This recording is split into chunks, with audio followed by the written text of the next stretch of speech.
अस्सलाम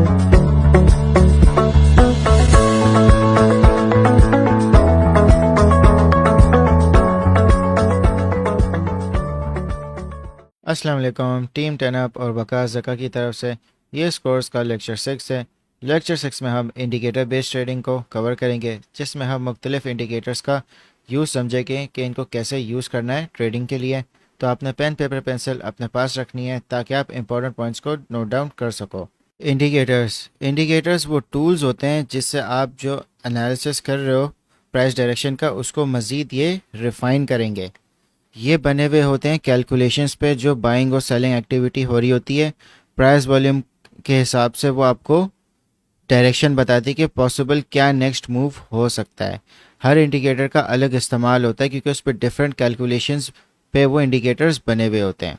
इंडिकेटर्स को यूज़ करने के लिए आप ट्रेडिंग व्यू पे गए और आपको यहाँ पे इंडिकेटर्स का पैनल मिल रहा होगा।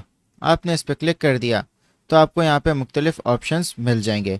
टेक्निकल्स पे जाएंगे और इंडिकेटर्स पे, तो आपके पास ये सारे बिल्ट इन ट्रेडिंग व्यू के इंडिकेटर्स हैं।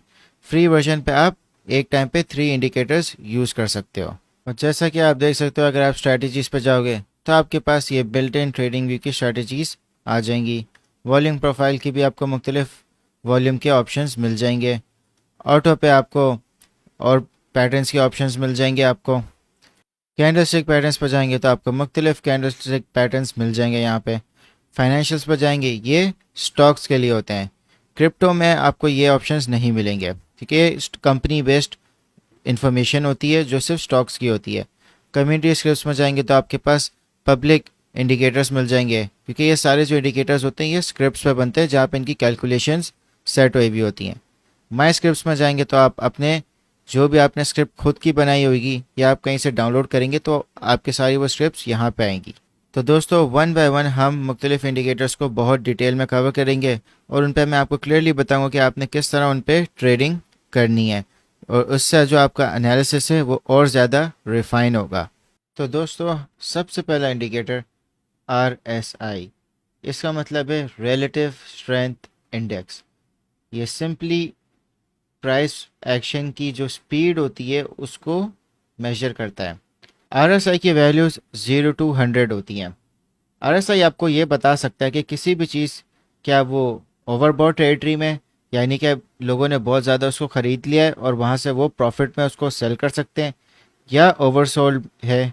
इसका मतलब ये कि क्या उसका प्राइस इतना नीचे आ गया है कि ज़्यादा से ज़्यादा लोगों ने अब सेलिंग कर ली है, तो आप वहाँ से बाइंग कर सकते हो।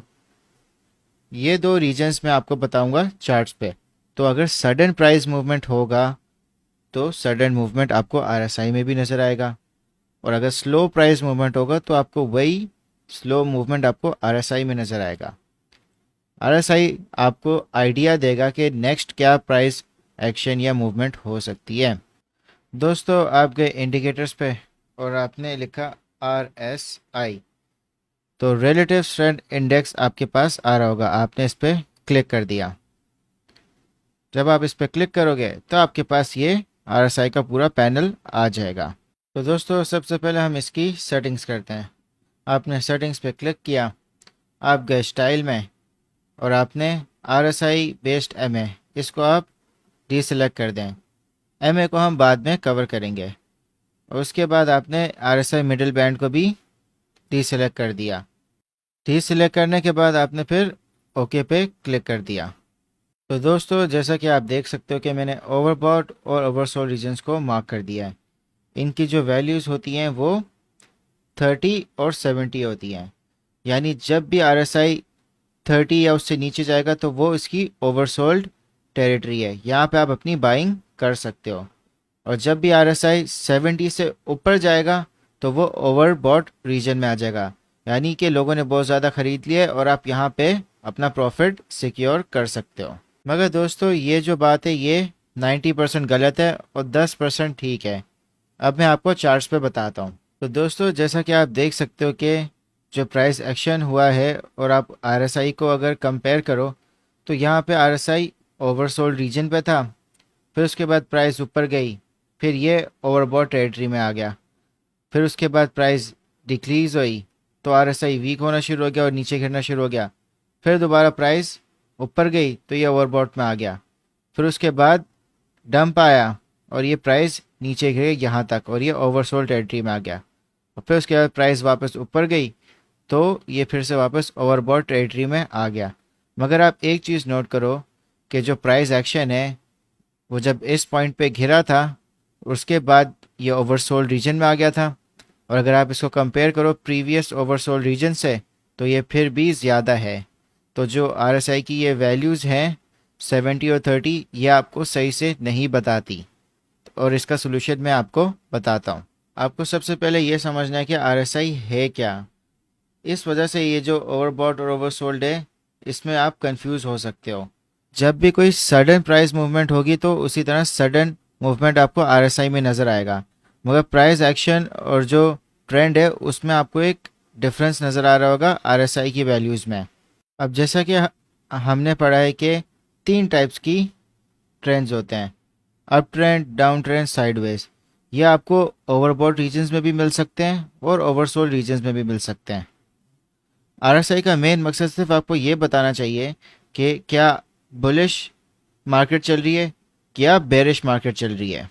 आपने जाना है सेटिंग्स में जाएंगे और स्टाइल पे आरएसआई अपर बैंड की वैल्यू आपने रखनी है 60 और आरएसआई लोअर बैंड की वैल्यू आपने रखनी है 40। इसका लॉजिक मैं आपको अभी समझाता हूँ। और आरएसआई बैकग्राउंड फिल को आप येलो कर दें या जो आपको कलर इजीली आपके लिए आइडेंटिफाइबल हो। तो दोस्तों सबसे पहले हम यहाँ पे एरियाज सेट करते हैं। तो दोस्तों जैसा कि आप देख सकते हो कि मैंने तीनों एरियाज को डिफाइन कर दिया है। जो आपका कलरफुल एरिया है वो आपका साइडवेज एरिया है, और कलरफुल एरिया से जो नीचे वाला एरिया है वो आपका बेरिश एरिया है, और कलरफुल एरिया से जो ऊपर वाला एरिया है वो आपका बुलिश एरियाज है। यानी कि 60 to 40 के दरमियान आपका साइडवेज एरिया है। तो आपने आरएसआई को देखते हुए आप प्राइस एक्शन को आप जज कर सकते हो कि आप किस ट्रेंड में आप इस वक्त हो। तो दोस्तों जैसा कि आप देख सकते हो कि अभी हम डे चार्ट पे हैं। मैं आपको अब बताता हूँ कि जो हमने अभी ये वैल्यू सेट किए हैं उससे आप किस तरह ये एरियाज़ को आप आइडेंटिफाई कर सकते हो। जैसा कि आप देख सकते हो कि यहाँ पे मैंने एक लाइन ड्रॉ कर दी और बिटकॉइन जो है वो अपनी बुलिश एरिया में आ गया, और आप देख सकते हो कि कितना ज़बरदस्त तरीके से यहाँ पे एक रैली आई ऊपर की तरफ इसकी, और ये मज़ीद जब तक इस एरिया में ये ऊपर रहा है तो आप देख सकते हो कि कितना इसका प्राइस ऊपर गया है। और जैसे ही ये इस एरिया से नीचे गिरा तो आपको यहाँ पे एक साइडवेज मूवमेंट आपको यहाँ पे मिल गई, फिर दोबारा इसने वापस अपना बुलिश एरिया को रिक्लेम कर लिया यहाँ पे। मगर दोस्तों जैसा कि आप देख सकते हो कि ये बेरिश एरिया में आरएसआई इसकी वैल्यूज़ आ गई है, तो आप देखोगे किस तरह प्राइस एक्शन नीचे की तरफ गया है। तो हमें यही चीज़ें आइडेंटिफाई करनी है कि किस एरिया में करंटली हमारा प्राइस एक्शन है, ताकि आप प्रेडिक्ट कर सकते हो कि आगे का प्राइस एक्शन क्या होगा। तो इसलिए ये एरियाज़ को आइडेंटिफाई करना बहुत ज़रूरी है और यही चीज़ें आपको इंडिकेटर्स बताएगी। तो दोस्तों ट्रेड आपने हमेशा सपोर्ट और रेजिस्टेंस के साथ आपने करनी है। जैसा कि आप देख सकते हो कि इस पॉइंट पे बुलिश एरिया में आरएसआई आ गया है, और जो सपोर्ट और रेजिस्टेंस बन रही है यहाँ पे इसकी सपोर्ट बन रही है। जैसा कि आप देख सकते हो कि यहाँ पे इसकी सपोर्ट बन रही है और यहाँ पे इसकी रेजिस्टेंस है। तो आप सपोर्ट पे अपना स्टॉप लॉस लगा सकते हो, और जैसे ही आरएसआई आपका बुलिश एरिया में आया आपने वहाँ पे लॉन्ग की पोजीशन एंटर कर ली या आपने स्पॉट पे बाइंग कर ली। और आप देख सकते हो कि रिस्क टू रिवॉर्ड रेशियो आपका किस तरह बन रहा है। 41.69% आपका रिटर्न है और 15.53% इन केस आपका स्टॉप लॉस हिट हो गया। आपने एग्जिट हमेशा इस तरह करना है कि आरएसआई को ऑब्जर्व करना है, और रेकमेंडेड आपका एग्जिट हो सकता है 80 to 90 वैल्यू पे। तो आप इस तरह अपनी ट्रेड को ओपन करके, तो दोस्तों जो रेकमेंडेड आपने अपनी ट्रेड एग्जिट करनी है वो आरएसआई जब 80 to 90 पे होगा, मगर आपने आरएसआई को ऑब्जर्व करते हुए अपनी ट्रेड एग्जिट करनी है। जहाँ पे आपको लगे कि आरएसआई में पुल बैक आ रहा है तो आप अपनी ट्रेड क्लोज कर देना। तो आपको दोस्तों इस तरह आपको एक बहुत अच्छी ट्रेडिंग स्ट्रेटजी आपकी आरएसआई के थ्रू बन सकती है। इसी तरह जहाँ पे बुलिश एरिया आपका ख़त्म अगर इन केस हो रहा है तो आप वहाँ से आप शॉर्ट की पोजीशन एंटर कर सकते हो और आप आरएसआई को ऑब्जर्व करते हुए अपनी ट्रेड एग्जिट कर सकते हो। अगर आपको मज़ीद रूम मिल जाता है कि ये आरएसआई की वैल्यू बेरिश एरिया में जाएगी तो आप वहाँ तक अपनी ट्रेड ओपन कर सकते हो। दोस्तों आपने जो इसकी सेटिंग्स हैं वो आपने 60-40 पे रखनी है, क्योंकि 60-40 की वैल्यूज़ पे आपको ये तीनों एरियाज़ मिलेंगे। बाकी आप कोई और वैल्यू रखोगे तो आपको वो एरियाज़ काफ़ी डिफ़िकल्ट होंगे मिलना। और आपने क्या करना है कि जब आप इसकी सेटिंग्स में जाओगे तो आपने सेव एज डिफ़ॉल्ट पे रखना है, तो ये आपके हर चार्ट पे आपकी ये वैल्यूज़ ऑटोमेटिक सेट हो जाएंगी। तो दोस्तों मैं अब आपको कुछ स्टेप्स बताता हूँ आरएसआई के। आपने हमेशा बड़ी टाइम फ्रेम्स में जाना है, जैसे डे चार्ट या वीकली चार्ट। वीकली चार्ट में आप देख सकते हो कि किस तरह आपको दो बुल रन अभी जो रिसेंट हुए वो आपको बता रहा है। जैसा कि आप देख सकते हो कि इस पॉइंट पे बिटकॉइन ने बुलिश टेरिटरी एंटर कर ली, 60 से ऊपर इसकी वैल्यू चलेगी। तो आप देख सकते हो कि कितना अच्छा इसका एक बुल रन बना था। फिर यहाँ पे इसका बुल रन ब्रेक हो गया जैसे ही ये 60 की वैल्यू से नीचे आ गया। आरएसआई के मुताबिक इसकी साइडवेज मूवमेंट हुई, फिर इसमें मगर एक बहुत अच्छा इंक्रीज आया आरएसआई की वैल्यू में, और आप देख सकते हो कि ये 60 की वैल्यू में वापस एंटर हो गया और यहाँ पे एक दोबारा बुल रन शुरू हो गया। तो आपने हमेशा बड़ी टाइम फ्रेम्स में जाके आरएसआई को नोट करना है, और फिर आप छोटी टाइम फ्रेम्स में अपनी ट्रेड कर सकोगे, क्योंकि आपको ट्रेंड पता होगा कि बड़े टाइम फ्रेम्स में क्या हो रहा है और बिग पिक्चर में क्या ओवरऑल ट्रेंड है। तो आपके लिए बहुत आसानी हो जाएगी ट्रेडिंग करने में। दोस्तों एक और इम्पॉर्टेंट बात है, जब भी आपका बेरिश एरिया से साइडवेज मूवमेंट पे वैल्यू आएगी, यानी 40 की वैल्यू पे आ जाएगी, तो और उससे जितना भी ऊपर एरिया होगा वो बुलिश एरिया होगा। जैसा कि आप देख सकते हो कि यहाँ पे बेरिश एरिया से 40 के ऊपर वैल्यू गई, फिर उसके बाद बुलिश एरिया तक एंटर हो गई।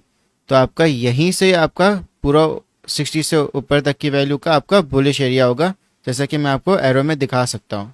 तो अपनी ट्रेड 40 की वैल्यू पे आप ले सकते हो, मगर आप आरएसआई को अच्छे से ऑब्जर्व करके आप ट्रेड लो, क्योंकि 40 की वैल्यू पे आके रीटेस्ट भी होता है जब भी बेरिश एरिया से आरएसआई आता है।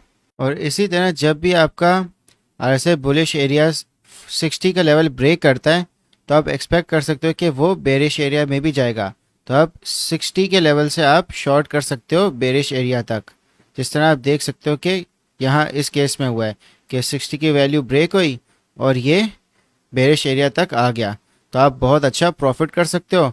आप 40 के एरिया तक भी एग्जिट कर सकते हो। तो दोस्तों एक और इंडिकेटर है जो आपके आरएसआई स्ट्रेटजी को और मज़ीद रिफाइन कर लेगा, यानी कि जो आप एनालिसिस आरएसआई पे आप कर रहे होगे उसको और मज़ीद रिफाइन कर देगा। आपने इंडिकेटर्स पर जाना है और सर्च करना है स्टॉक आरएसआई। अब क्लिक कर लें तो ये आपका सेट हो जाएगा। स्टॉक आरएसआई में आपने कोई भी सेटिंग नहीं करनी। आपके पास बिल्कुल आरएसआई की तरह 3 जोन होंगे, आपका बुल जोन, या आपका साइडवेज जोन, और ये आपका बेरिश जोन। स्टॉक आरएसआई का सिंपल से वे काम है कि ये आपको अर्ली इंडिकेशन दे देगा कि क्या ट्रेंड ख़त्म होने वाला है या नहीं। जैसा कि आप देख सकते हो कि यहाँ पे 60 से वैल्यू ऊपर थी और किस तरह आरएसआई में ये वैल्यू 60 को इसने ब्रेक कर दिया, मगर स्टॉक आरएसआई में ये वैल्यू पहले से ही ब्रेक हो गई। तो आपको ये मज़ीद और कंफर्मेशन दे देगा ट्रेंड पहचानने में। जैसा कि आप देख सकते हो कि ये बेरिश जोन में थे हम लोग यहाँ पे, और किस तरह आरएसआई अपवर्ड मूवमेंट में गया है, मगर स्टॉक आरएसआई आपको पहले से ही इसने बता दिया कि यहाँ पे एक बहुत अच्छा एक अपवर्ड मूव आने वाला है। आपने आरएसआई और स्टॉक आरएसआई दोनों एक साथ यूज़ करने हैं, तो जो आपका एनालिसिस होगा वो और काफ़ी बेहतर होगा। आप आरएसआई पे पहले एनालिसिस करें, फिर जो एनालिसिस है अपना उसको कंफर्म करें स्टॉक आरएसआई से, तो जो आपकी ट्रेड है वो काफ़ी अच्छी हो जाएगी। तो दोस्तों ये सारी बातें थी आरएसआई के बारे में। नेक्स्ट वीडियो में हम मज़ीद इंडिकेटर्स को कवर करेंगे। अपना फीडबैक कमेंट सेक्शन में लाजमी बताएं कि आपको कितना कॉन्सेप्ट में क्लैरिटी मिली है, और अगर आप पहले से आरएसआई के बारे में जानते थे तो क्या इस वीडियो में मज़ीद आपके नॉलेज में बेहतरी आई है या नहीं।